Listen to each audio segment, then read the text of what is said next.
Ladies and gentlemen, welcome to this explosive breakdown of one of the most shocking moments in daytime television history. The day country music superstar Blake Shelton absolutely lost it on The View, storming off the set after a brutal, no-holds-barred clash with the queen of unfiltered commentary, Joy Behar. Picture this, it's a crisp October morning in New York City, the kind where the autumn leaves are just starting to turn that fiery red, mirroring the heat about to ignite inside the ABC studios. The View's Hot Topics table is set with its usual array of steaming mugs of coffee, fresh pastries, and those iconic name cards that have seen more drama than a soap opera marathon. The audience, a mix of loyal fans in their cozy sweaters and wide-eyed tourists clutching their tickets like golden passes to celebrity nirvana, buzzes with anticipation. Whoopi Goldberg, ever the steady hand at the helm, kicks things off with her signature blend of wit and warmth,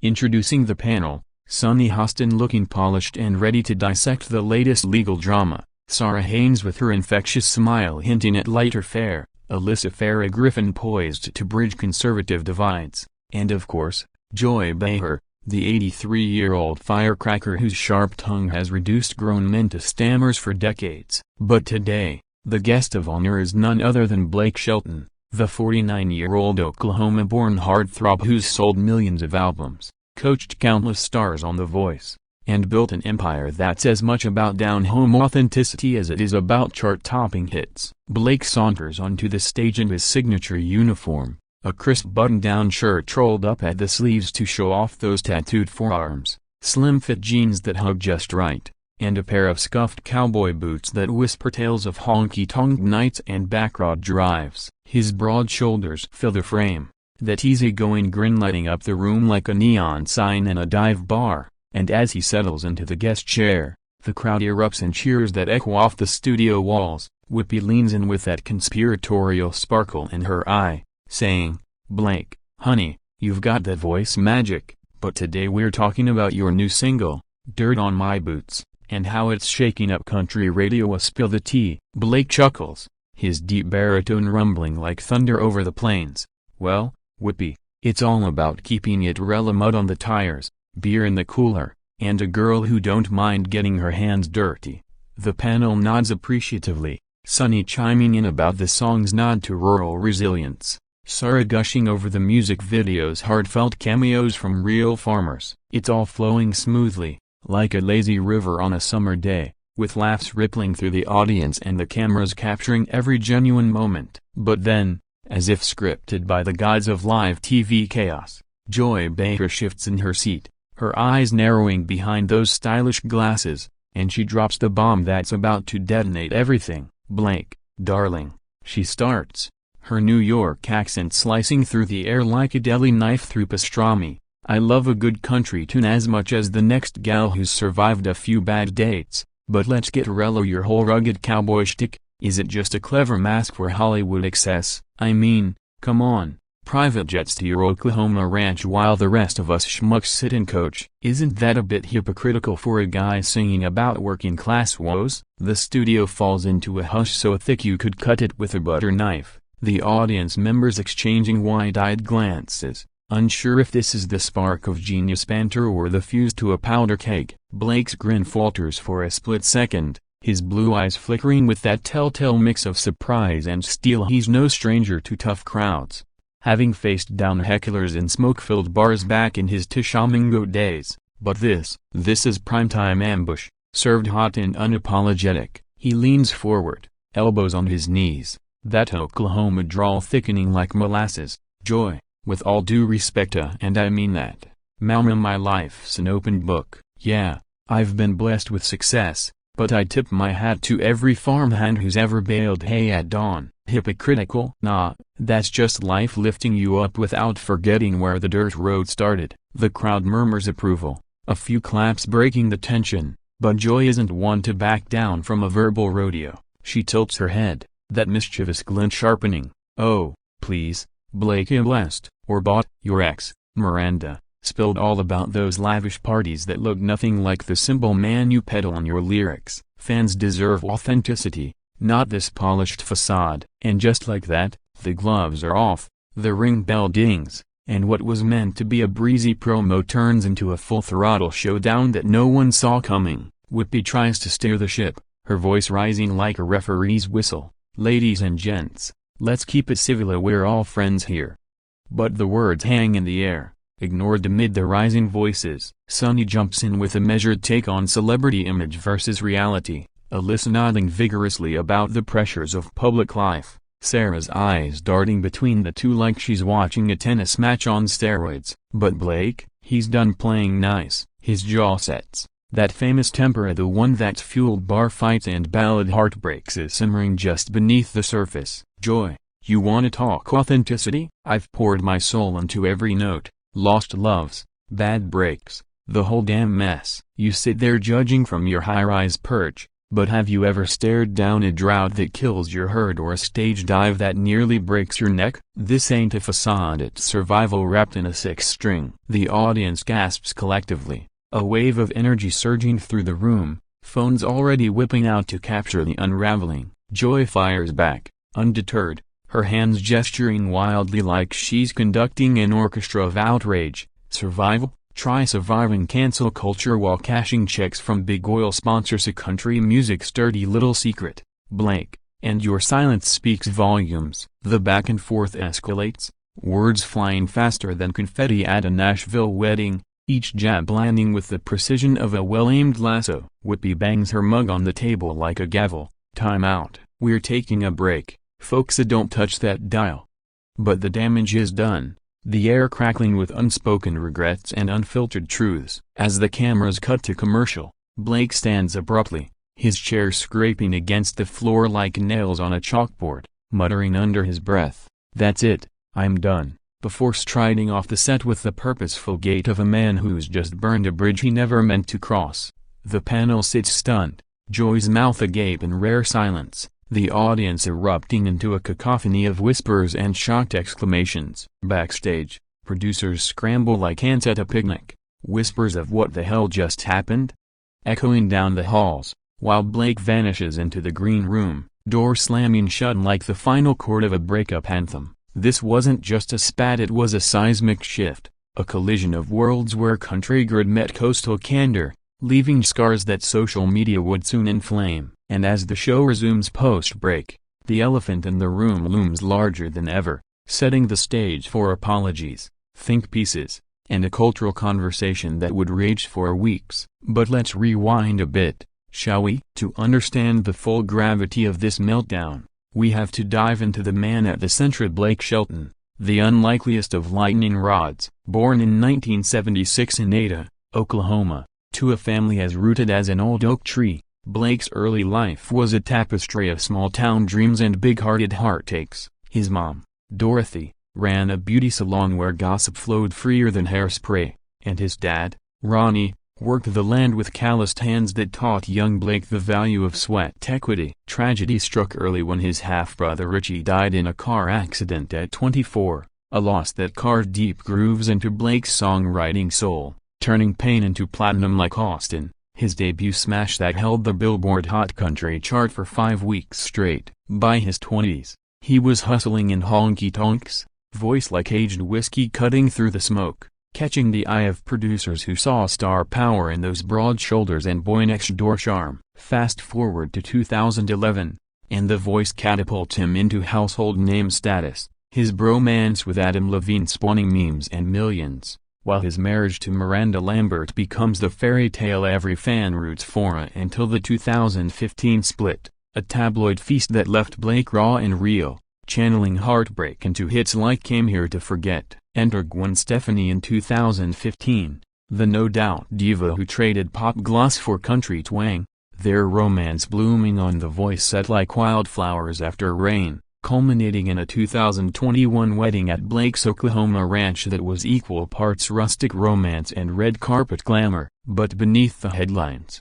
Blake's always been the guy who fishes at dawn, builds custom guitars in his workshop, and donates quietly to tornado relief funds. His 1,300-acre ranch a sanctuary where he raises purebred horses and avoids the LA spotlight whenever possible. So why, then, does Joy's question hit like a sucker punch? Because for Blake, That cowboy shtick isn't shtick, it's scripture, a lifeline to the roots that keep him grounded amid the whirlwind. And Joy Behar, oh, she's no stranger to stirring pots. At 83, the Queen's native has been slinging truth bombs since her stand-up days in the 80s, landing on The View in 1997 as the liberal lioness who doesn't suffer fools or phonies. Married to Steve Yanowitz for over a decade, mom to a daughter who's her spitting image and spunk, Joy's career is a masterclass in resiliency, axed and rehired multiple times, yet always bouncing back with quips sharper than her bob haircut. She's grilled presidents, eviscerated politicians, and turned celebrity interviews into confessional goldmines, all while advocating for women's rights and Jewish causes with the fervor of a street fighter. Her beef with country music? It's no secret she's long called out its conservative leanings and what she sees as performative populism, from Dolly Parton's politics to the genre's tangled ties to fossil fuels. So when she locks eyes with Blake, it's not personal, it's principled, a clash of coasts where Brooklyn brass meets Bible Belt brass. But principles be damned when egos collide. Live on air. As the commercial break fades and the show limps back, the tension is thicker than fog over the Hudson. Whoopi gamely pivoting to lighter topics like Blake's latest LA Red Bar opening in Nashville, but his chair sits empty, a glaring void that screams volumes. The panel dances around it awkwardly, Joy offering a half-hearted, "Well, maybe I pushed too hard at country boys and city gals, what can I say?" With a shrug that doesn't quite land as contrite, Sonny tries to mediate. "Joy, your passion is what makes this show must-see, but Blake's heart is in those lyrics," while Alyssa adds a conservative spin. "Folks, this is why we need more cross-aisle talks minus the walkouts." Sarah, ever the peacemaker, jokes, "Next time, let's bond over bad blind dates instead," eliciting polite chuckles from the crowd, but the elephant lumbers on. Cut to social media, where the clip explodes like 4th of July fireworks. Blake vs. Joy trends worldwide within minutes, racking up 2.3 million views on TikTok alone by launch, fans splicing it with dramatic music from Yellowstone to Succession. Country radio DJs rally behind Blake, callers flooding lines with Joy crossed the linea back off our boy. While liberal podcasts dissect it as a teachable moment on privilege, TMZ breaks the news of Blake's abrupt exit first, their helicopters probably circling the studio like vultures, while Online spins it into Shelton's sassy shutdown. Is this the end of country charm? Memes flood Instagram, Blake's face superimposed on the Hulk, Joy as a matador waving a red flag, captions like "When your therapist is your talk show host." By evening, late-night hosts Palancia Jimmy Fallon recreates the walkout with a cowboy hat and exaggerated stomp. Stephen Colbert quips, "Blake stormed off so fast, he left skid marks on the Hot Topics table." But amid the laughs, there's a undercurrent of unease. Is this the death knell for civil discourse, or just the spice that keeps TV alive? Blake, holed up in his hotel suite overlooking Central Park, scrolls through the frenzy on his phone, Gwen by his side with a glass of wine and words of wisdom. "Babe, you said your PC let the noise fade like an old radio station." He nods, but the sting lingers, a reminder that fame's double-edged sword cuts deepest when it questions your core. Meanwhile, back at The View's after-party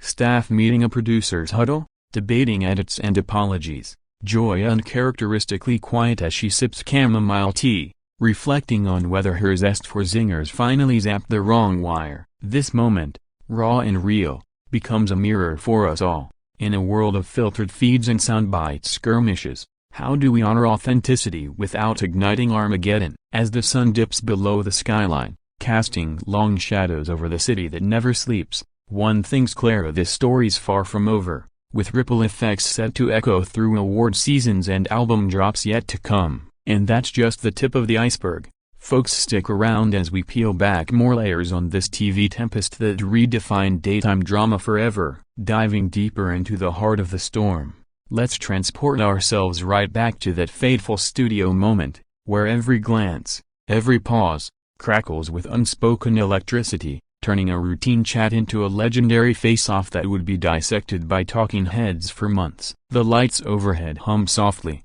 casting a warm glow on the polished wood tableware mixed angle like expectant fruit, ready to capture every syllable of what's about to unfold. Blake Shelton, fresh off a red-eye from L.A., sips his water with the casualness of a man who's faced worse than morning show scrutiny. You think sold-out arenas where one wrong note could tank a tour, or divorce headlines that splashed across every grocery checkout from Ada to Anaheim. His laugh lines crinkle as he regales the panel with tales from his latest tour, painting vivid pictures of fans in feather boas and 10-gallon hats two-stepping to God's country. That anthem of open skies and unyielding spirit that peaked at #1 and earned him a Grammy nod he still keeps on his mantle like a badge of honor. Whippy, in her element, probes gently about his collaboration with Post Malone on Pour Me a Drink, the track that's bridging country and pop like a musical Mason-Dixon line, and Blake lights up. Man, Post brought that wild energy. It's like mixing moonshine with champagne,